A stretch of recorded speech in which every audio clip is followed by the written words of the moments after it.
तो आज हम स्टार्ट करेंगे editorial current affair practice set number 6 start करेंगे। अभी तक 5 हो चुका है। अगर आप नहीं देखे हैं तो चैनल पे प्ले लिस्ट बना हुआ है, उसमें जा कर के ज़रूर देखें। ये आपका ईयरली करंट अफेयर मैगजीन है 2025 का, जिसमें करंट अफेयर आपका जनवरी 2025 से लेकर के दिसंबर 2025 तक के लेटेस्ट करंट अफेयर है।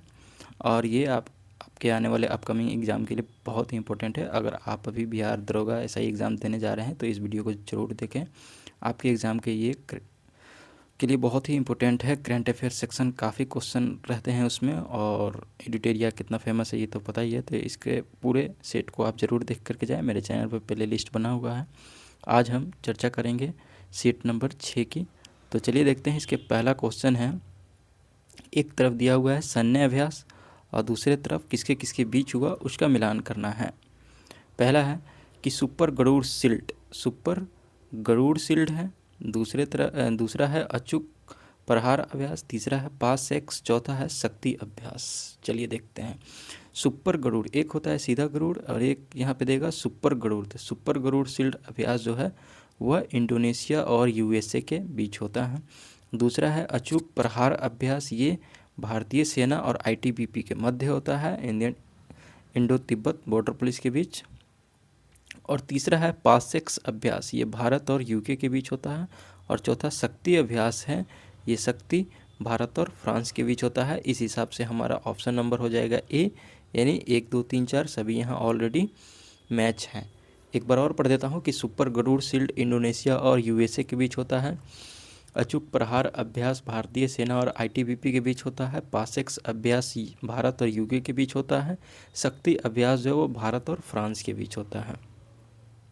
नेक्स्ट क्वेश्चन है हमारा कि निम्नलिखित में से किस राज्य या केंद्र शासित प्रदेश में शुरू ग्रीष्मोत्सव 2025 का उद्घाटन किया गया। शुरू ग्रीष्मोत्सव 2025 का उद्घाटन किया गया किस राज्य या केंद्र शासित प्रदेश में?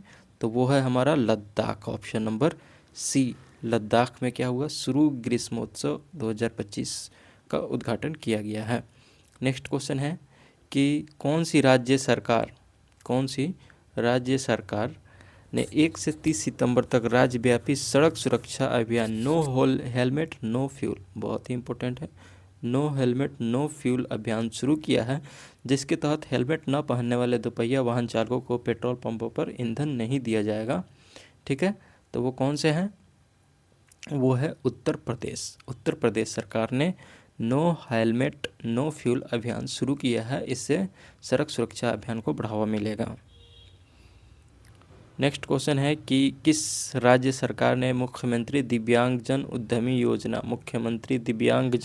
योजना को मंजूरी दी है, जिसके तहत विशेष रूप से सक्षम व्यक्तियों की उद्यमिता को बढ़ावा देने के लिए 5 लाख रुपए का ब्याज मुक्त ऋण और 5 लाख रुपए की अतिरिक्त सब्सिडी प्रदान की जाएगी। किस सरकार द्वारा? तो ये बिहार सरकार द्वारा किया जा रहा है। काफ़ी इंपॉर्टेंट है, आपको इसको स्टार मार्क कर लीजिए। मुख्यमंत्री दिव्यांगजन उद्यमी योजना के तहत जो है विशेष रूप से सक्षम व्यक्तियों की उद्यमिता को बढ़ावा देने के लिए दिव्यांग लोगों को दिया जाएगा ये 5 लाख रुपए का ब्याज मुक्त ऋण रहेगा और 5 लाख का अतिरिक्त सब्सिडी भी इसके तहत प्रदान किया जाएगा। किस राज्य सरकार ने शुरू किया है? तो बिहार सरकार ने शुरू किया है। नेक्स्ट क्वेश्चन है कि बिहार सरकार ने राज्य के प्रत्येक परिवार की एक महिला को वित्तीय सहायता प्रदान करने के लिए मुख्यमंत्री महिला रोजगार योजना को मंजूरी दी है। इस योजना के तहत प्रत्येक चयनित महिला को अपनी चुनी हुई रोजगार गतिविधि शुरू करने के लिए पहली किस्त के रूप में कितने रुपए प्राप्त होगी?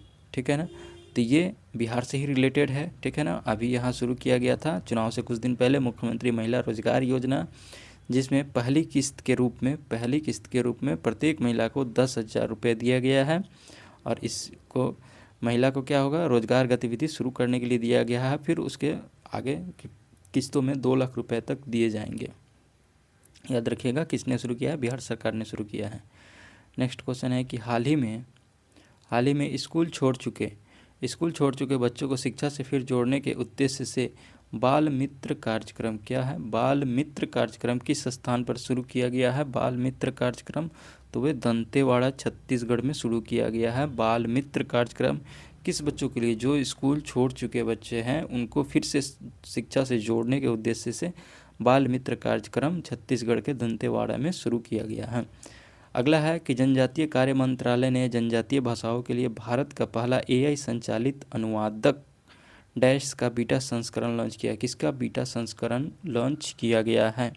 तो वो है आदि वाणी। आदि वाणी ऑप्शन नंबर डी है हमारा। आदि वाणी नाम का जो है उसका बीटा संस्करण लॉन्च किया गया है। याद रखिएगा, काफ़ी इंपॉर्टेंट है। ये कौन किया?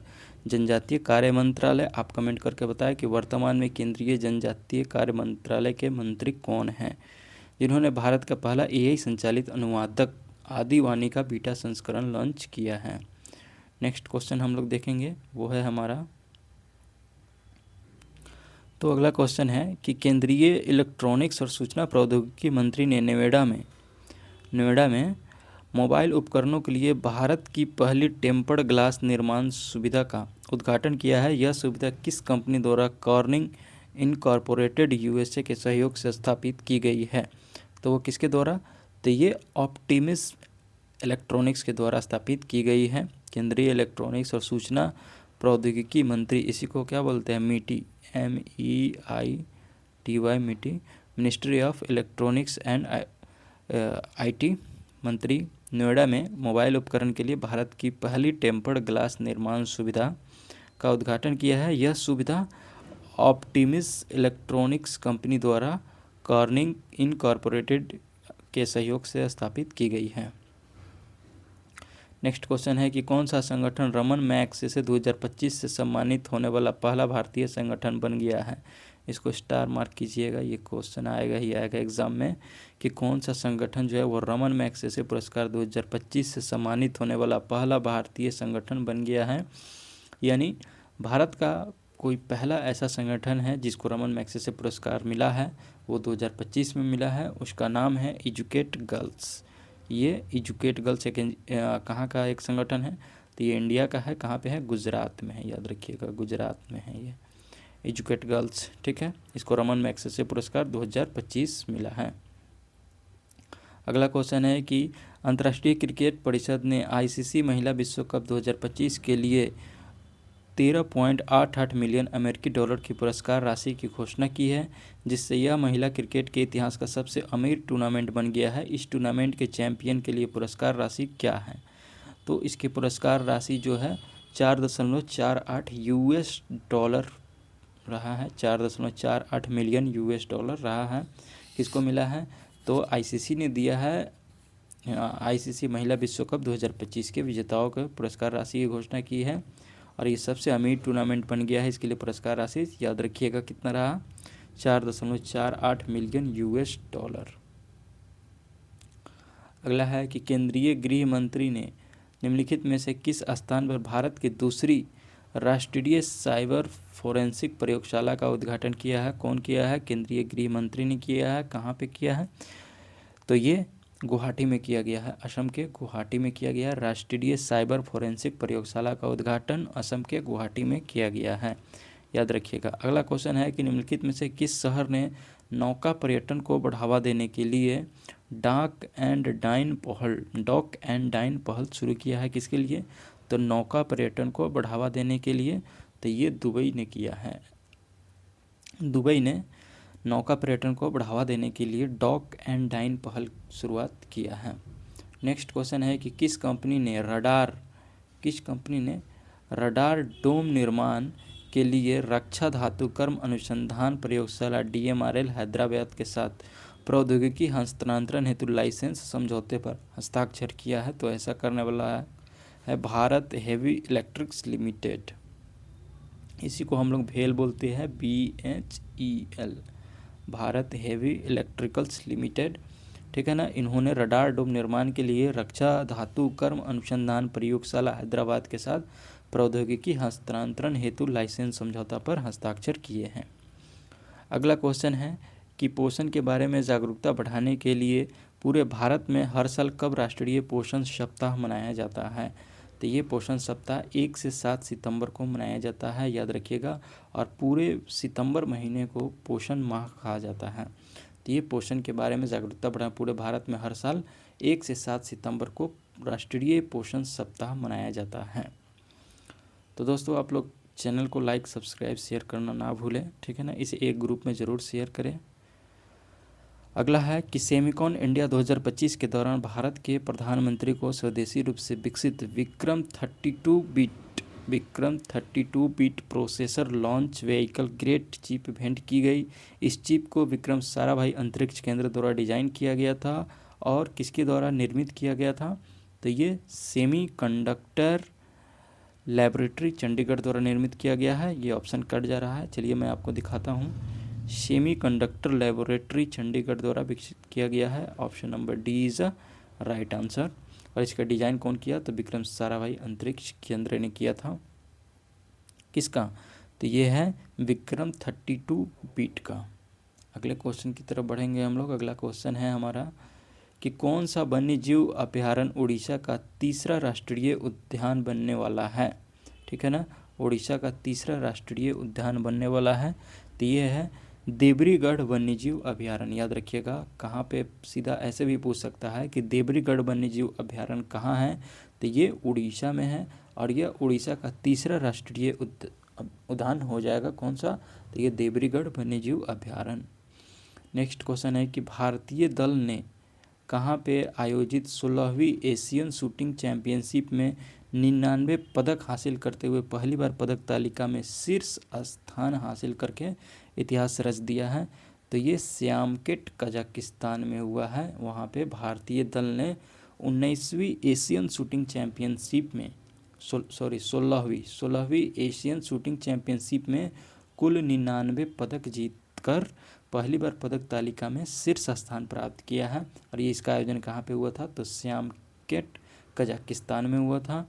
अगला है कौन सा शहर भारतीय बैडमिंटन वर्ल्ड फेडरेशन BW भारतीय badminton world federation world championship 2026 की मेज़बानी करेगा, तो ऐसा करने वाला कौन है, ऐसा करने वाला नई दिल्ली है हमारा, ठीक है। Option number A is a right answer. नई दिल्ली में badminton world federation world championship 2026 की मेज़बानी करेगा। अगला क्वेश्चन है कि किस संगठन ने असम में शहरी बुनियादी ढांचे में बदलाव और जलवायु परिवर्तन के प्रति लचीलापन बढ़ाने के लिए असम शहरी क्षेत्र विकास परियोजना के तहत 125 मिलियन अमेरिकी डॉलर ऋण को मंजूरी दी है, तो ऐसा करने वाला है एशियाई विकास बैंक, जिसको क्या बोलते हैं, ADB बोलते हैं, ADB इसी को बोलते हैं, एशियन डेवलपमेंट बैंक। इन्होंने असम शहरी क्षेत्र विकास परियोजना के तहत 125 मिलियन अमेरिकी डॉलर के ऋण को मंजूरी दी है। और अभी ही एक करंट का क्वेश्चन है, बताइएगा कमेंट करके कि वह कौन सा राज्य है जिसको ADB ने अभी वहाँ के विकास के लिए दिया हुआ था ऋण, ठीक है, लेकिन वहाँ के आदिवासी समुदाय द्वारा विरोध किए जाने के बाद उस ऋण को वापस ले लिया गया और वो प्लान कैंसिल हो गया। वो कौन सा राज्य है, आगे देखते हैं। पुस्तक है, उसके लेखक का मिलान करना है, तो इसमें बताना है सत्य कथन। पहला है mother Mary come to me, क्या इसको अरुंधति रॉय ने लिखा है, तो ये बिल्कुल सही है, mother Mary comes to me इसको अरुंधति रॉय ने लिखा है।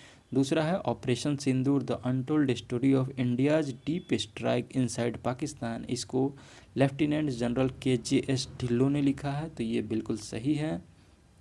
देखिए, जिस बुक का नाम ज़्यादा लंबा होगा तो उसका ये से विवरण चिन्ह तक जो दिया हुआ रहेगा उसको ज़रूर याद कर लीजिएगा, बाकी का नहीं भी याद रहे तो काम चलेगा। तो ऑपरेशन सिंदूर से रिलेटेड पुस्तक किसने लिखा है, लेफ्टिनेंट जनरल KJS ढिल्लों ने लिखा है, बिल्कुल सही। तीसरा है डिफरेंट बट नो लेस, इसे किसने लिखा है, अनुपम खेर ने लिखा है, ये भी बिल्कुल सही है।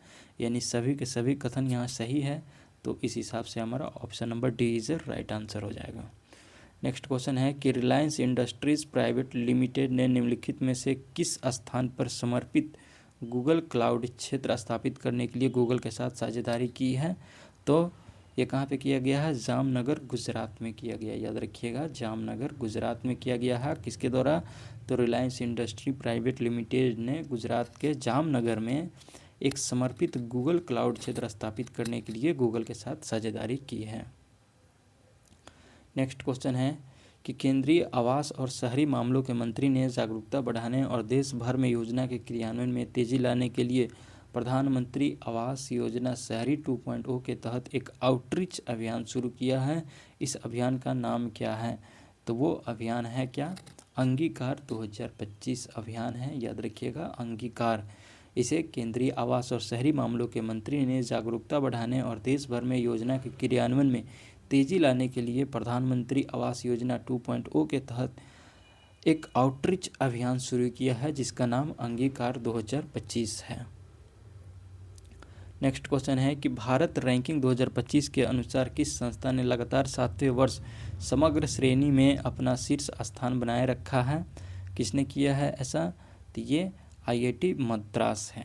ऑप्शन नंबर सी, जिसको हम लोग भारतीय प्रौद्योगिकी संस्था मद्रास कहते हैं, और इसका शॉर्ट फॉर्म होगा IIT Madras, Indian institute of technology. इन्होंने भारत रैंकिंग 2025 के अनुसार लगातार 7वें वर्ष समग्र श्रेणी में ओवरऑल कैटेगरी में शीर्ष स्थान, पहला स्थान प्राप्त किया है। कौन? तो वो IIT मद्रास है। नेक्स्ट क्वेश्चन है हमारा कि किस देश में OPEC 19 नामक एक जासूसी उपग्रह प्रक्षेपित किया है? ऐसा कौन सा देश की है जिसने OPEC 19 नामक एक जासूसी उपग्रह को प्रक्षेपित किया है? ऐसा करने वाला इजराइल देश हो गया है। कौन किया है? तो वो इजराइल किया है। OPEC 19 नाम से एक जासूसी उपग्रह का प्रक्षेपण किया है। ऐसा कौन किया है? तो ऐसा करने वाला।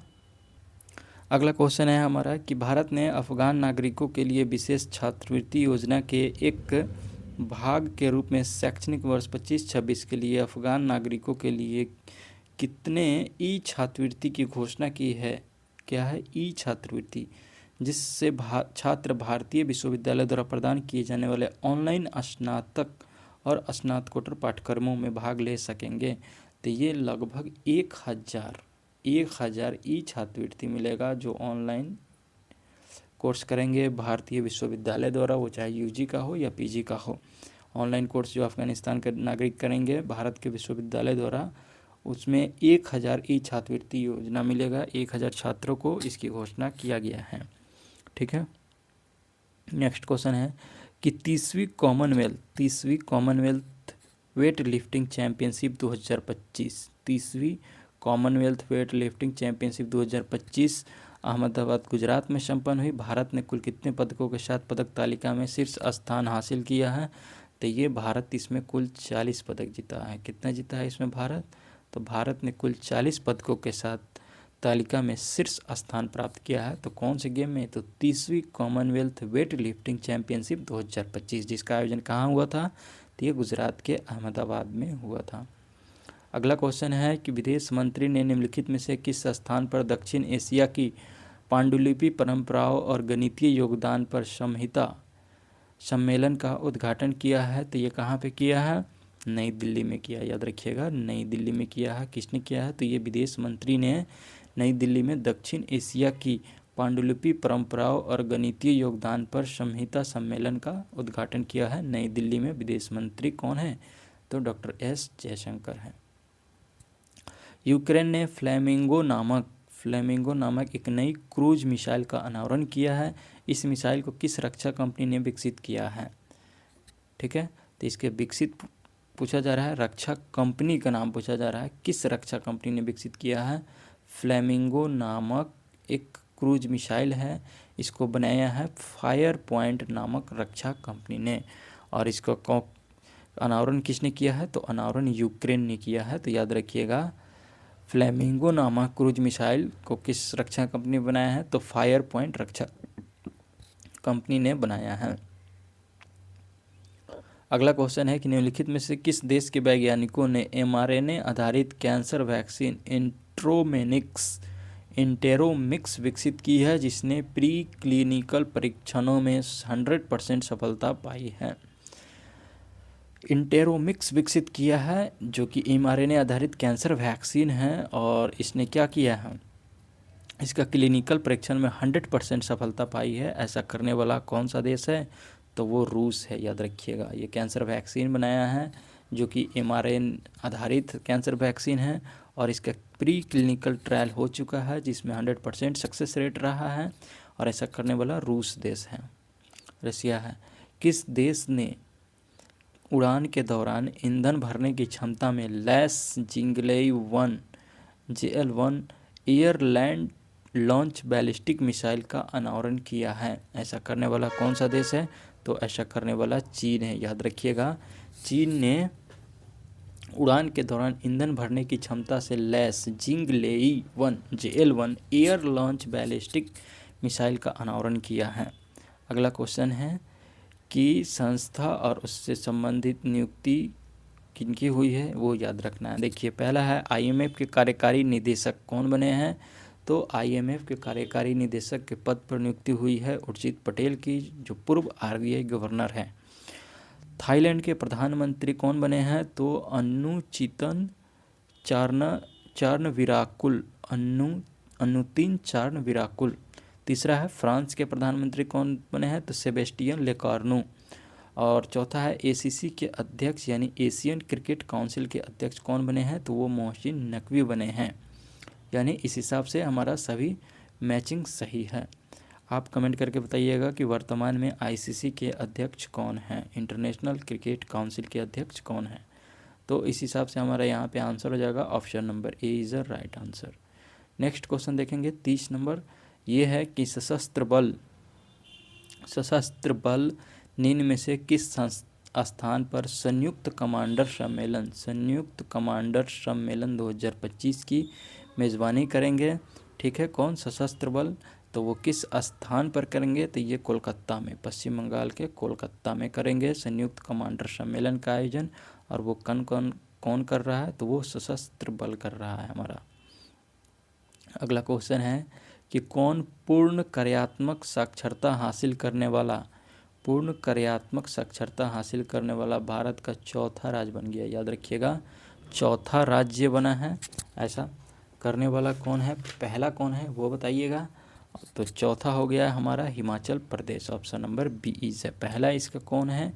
तो ये पूर्ण कार्यात्मक साक्षरता हासिल जो है, यानी जो 15 साल से ऊपर की आयु के है और वो किसी कारणवश स्कूल में अपनी शिक्षा नहीं ग्रहण कर पाए, तो उनको साक्षर करने का अभियान चलाया जा रहा है। तो इस क्रम में पूर्ण साक्षरता हासिल करने वाला चौथा राज्य हो गया है हिमाचल प्रदेश। और पहला कौन रहा है उसे कमेंट करके आप ज़रूर बताएं। नेक्स्ट क्वेश्चन है कि इंजीनियर्स इंडिया लिमिटेड ने भारत की पहली बांस आधारित बायो रिफाइनरी का यांत्रिक कार्य सफलतापूर्वक पूरा कर लिया है। यह बायो रिफाइनरी किस स्थान पर स्थित है? तो यह बायो रिफाइनरी नुमालीगढ़ असम में स्थित है। इस हिसाब से option number D is right answer हो जाएगा। नेक्स्ट क्वेश्चन है हमारा, कौन सा देश घोस्ट शार्क नामक उन्नत अंडर वाटर स्ट्राइक ड्रोन के बेड़े को तैनात करके अपनी नौसैनिक क्षमताओं को मजबूत करने के लिए तैयार है? तो ऐसा कौन किया है? ऑस्ट्रेलिया ने किया है। ऑस्ट्रेलिया ने घोस्ट शार्क नामक उन्नत अंडर वाटर स्ट्राइक ड्रोन के बेड़े को तैनात करके अपनी नौसैनिक क्षमता को मजबूत कर लिया है। कौन? ऑस्ट्रेलिया ने किया है। नेक्स्ट है कि भारतीय पुरुष हॉकी टीम ने बिहार के राजगीर स्पोर्ट कॉम्प्लेक्स में आयोजित फाइनल में किस देश को हराकर पुरुष हॉकी एशिया कप 2025 के 12वें संस्करण का खिताब जीता है? ठीक है ना, तो ये किस देश को हरा करके जीता है? वो दक्षिण कोरिया हो जाएगा। बहुत ही इम्पोर्टेंट है ये आपके आने वाले बिहार दरोगा एग्ज़ाम के लिए, स्टार लगा लीजिएगा कि भारतीय पुरुष हॉकी टीम ने बिहार के राजगीर स्पोर्ट्स कॉम्प्लेक्स में आयोजित फाइनल में किस देश को हराकर पुरुष हॉकी एशिया कप 2025 के 12वें संस्करण का खिताब जीता है? तो वो दक्षिण कोरिया को हरा करके जीता है। और किसने जीता है? भारतीय पुरुष हॉकी टीम ने जीता है। अगला है, किस राज्य ने भोगेश्वर बरुआ राष्ट्रीय खेल पुरस्कार शुरू किया? भोगेश्वर बरुआ राष्ट्रीय खेल पुरस्कार किस राज्य ने शुरू किया है? तो ऐसा करने वाला राज्य हो गया है असम। याद रखिएगा कि भोगेश्वर बरुआ राष्ट्रीय खेल पुरस्कार शुरू किया है असम ने। नेक्स्ट क्वेश्चन है कि नवीनतम स्वच्छ वायु सर्वेक्षण 2025 के अनुसार वायु प्रदूषण से निपटने के उपायों को लागू करने के लिए निम्नलिखित में से किस शहर को भारत में 10 लाख से अधिक आबादी वाले शहरों में सर्वश्रेष्ठ प्रदर्शन करने वाला शहर माना गया है? तो ऐसा कौन किया है? इस रिपोर्ट के अनुसार वायु प्रदूषण मामले में सर्वश्रेष्ठ प्रदर्शन इंदौर ने किया है। Option number C is the right answer. Indore जो है स्वच्छ वायु सर्वेक्षण 2025 के अनुसार वायु प्रदूषण से निपटने के उपाय को लागू करने में शीर्ष स्थान प्राप्त किया है। किस में? तो 10 लाख से अधिक आबादी वाले शहरों में। नेक्स्ट क्वेश्चन है कि भारतीय सेना की पश्चिमी कमान पंजाब, हिमाचल प्रदेश और जम्मू कश्मीर में आई भीषण बाढ़ के बाद किस ऑपरेशन के तहत बड़े पैमाने पर मानवीय सहायता और आपदा राहत अभियानों का नेतृत्व किया गया है? तो ये नाम ही है ऑपरेशन राहत। इसका ऑपरेशन राहत के तहत पश्चिमी कमान पंजाब, भारतीय सेना का पश्चिमी कमान जो पंजाब है, हिमाचल प्रदेश, जम्मू कश्मीर में आई भीषण बाढ़ के बाद ऑपरेशन राहत के तहत बड़े पैमाने पर मानवीय सहायता और आपदा राहत अभियान को नेतृत्व किया गया है। नेक्स्ट क्वेश्चन है कि निम्नलिखित में से अरुणाचल प्रदेश के किस स्थान पर अपना पहला सूर्योदय महोत्सव आयोजित करने वाला है? अरुणाचल प्रदेश अपना किस स्थान पर पहला सूर्योदय महोत्सव आयोजित किया है? तो वह स्थान है Dong Anjaw. Dong Anjaw, option number D is the right answer. Arunachal Pradesh Dong Anjaw स्थान पर अपना पहला सूर्योदय महोत्सव आयोजित किया है, डोंग एनजेओ। नेक्स्ट क्वेश्चन है कि ऑस्ट्रेलिया की डिकिन यूनिवर्सिटी भारत के निम्नलिखित में से किस राज्य में एक आर्टिफिशियल इंटेलिजेंस उत्कृष्टता केंद्र स्थापित करेगा? तो ये कहाँ पे करेगा? तेलंगाना में करेगा। ऑस्ट्रेलिया के डिकिन यूनिवर्सिटी जो है भारत के तेलंगाना में एक आर्टिफिशियल इंटेलिजेंस उत्कृष्टता केंद्र स्थापित करेगा। नेक्स्ट क्वेश्चन है कि financial times master in management ranking, financial times master in management ranking 2025 के अनुसार निम्नलिखित में से किस संस्था को भारत में शीर्ष स्थान का दर्जा दिया गया है और वैश्विक स्तर का 28वां स्थान प्राप्त हुआ है? ठीक है ना। तो ये किस स्थान पर है? तो ये IIM बेंगलोर में हुआ है। Option number D is right answer. IIM Bangalore में हुआ है, ये याद रखिए। अगला क्वेश्चन है हमारा कि केंद्रीय शिक्षा मंत्री ने किस स्थान पर भारत के पहले विदेशी अटल इनोवेशन सेंटर का उद्घाटन किया है? ठीक है ना। भारत का पहला जो विदेश में अटल इनोवेशन सेंटर कहीं पे उद्घाटन किया गया, किसने किए हैं? तो वो शिक्षा मंत्री धर्मेंद्र प्रधान ने किए हैं। किस स्थान पर? तो वो अबू धाबी में किए हैं, याद रखिएगा। अबू धाबी में भारत के पहला विदेशी अटल इनोवेशन सेंटर का उद्घाटन किया गया है। नेक्स्ट क्वेश्चन है कि भारतीय सांकेतिक भाषा अनुसंधान और प्रशिक्षण केंद्र, भारतीय सांकेतिक भाषा अनुसंधान और प्रशिक्षण केंद्र नई दिल्ली ने निम्नलिखित में से किस विश्वविद्यालय के सहयोग से पर्पल फेस्ट 2025 का आयोजन किया है? पर्पल फेस्ट 2025 का आयोजन किया है, तो ये अमेठी यूनिवर्सिटी नोएडा के सहयोग से किया गया। Option number B is the right answer. यानी भारतीय सांकेतिक भाषा अनुसंधान और प्रशिक्षण संस्थान नई दिल्ली ने अमेठी यूनिवर्सिटी नोएडा के सहयोग से पर्पल फेस्ट 2025 का आयोजन किया है। नेक्स्ट क्वेश्चन है कि भारतीय सेना ने आधुनिक सामरिक अभियानों में ड्रोन तकनीक के उपयोग को प्रमाणित करने के उद्देश्य से एक प्रमुख क्षेत्रीय प्रशिक्षण अभ्यास किया है। इस अभ्यास का क्या नाम है? तो इस अभ्यास का नाम है सियोम प्रहार अभ्यास, Siyom Prahar. Option number C is the right answer. अभ्यास सियोम प्रहार होगा जिसने आधुनिक सामरिक अभियान के में ड्रोन तकनीक के उपयोग को प्रमाणित करने के उद्देश्य से एक प्रमुख क्षेत्रीय प्रशिक्षण अभ्यास किया गया। किसके द्वारा? तो ये भारतीय सेना द्वारा। उसका नाम क्या है? अभ्यास सियोम प्रहार। नेक्स्ट क्वेश्चन है कि IMD वर्ल्ड टैलेंट रैंकिंग 2025 के अनुसार, IMD वर्ल्ड टैलेंट रैंकिंग 2025 के अनुसार स्विट्जरलैंड ने लगातार 10वें वर्ष प्रतिस्पर्धात्मकता में शीर्ष स्थान बरकरार रखा है। इस सूचकांक में भारत का स्थान क्या है? तो इस सूचकांक में भारत का स्थान 63वां है। Option number D is right answer. Bharat जो है 63वें स्थान पर रहा है। किसमें? तो IMD द्वारा जारी वर्ल्ड टैलेंट रैंकिंग 2025 में, और उसमें पहले नंबर पर स्विट्जरलैंड है। भारत का स्थान 63वां है। नेक्स्ट क्वेश्चन है कि किस कंपनी ने 4th जनरेशन जेन 4 उपग्रह के प्रक्षेपण की घोषणा की है जो 16 सेंटीमीटर तक के रेजोल्यूशन और 400 किलोमीटर के विस्तारित उच्च रेजोल्यूशन कवरेज क्षेत्र के साथ दुनिया की सबसे अधिक फिडेलिटी वाली वाणिज्यिक सिंथेटिक एपर्चर रडार इमेजरी प्रदान कर सकता है। तो ऐसा कौन करने वाला है? ICEYE, याद रखिएगा इस कंपनी का नाम क्या है? ICEYE।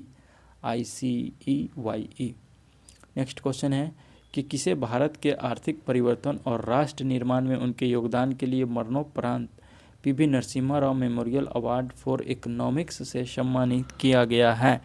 तो ये इकोनॉमिक्स के क्षेत्र में दिए जाने वाला अवार्ड है।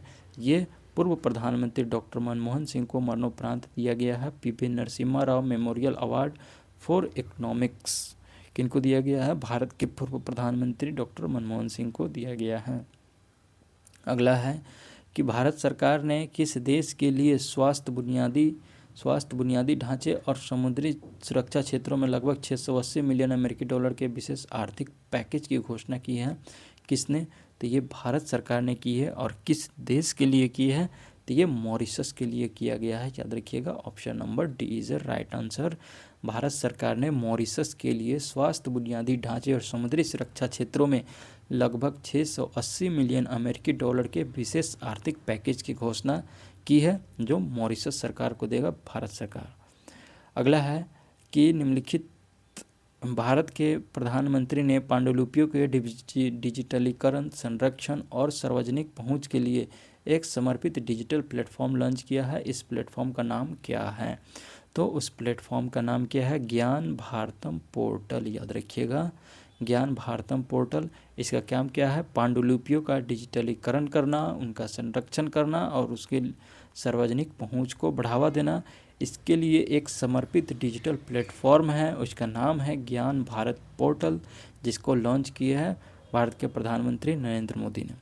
तो फ्रेंड, आज हमारा इस हिसाब से सेट नंबर 6 भी कंप्लीट हुआ। कैसा लगा आप कमेंट करके ज़रूर बताएं और हमारे चैनल को लाइक, सब्सक्राइब, शेयर करना ना भूलें फ्रेंड। ठीक है, थैंक यू।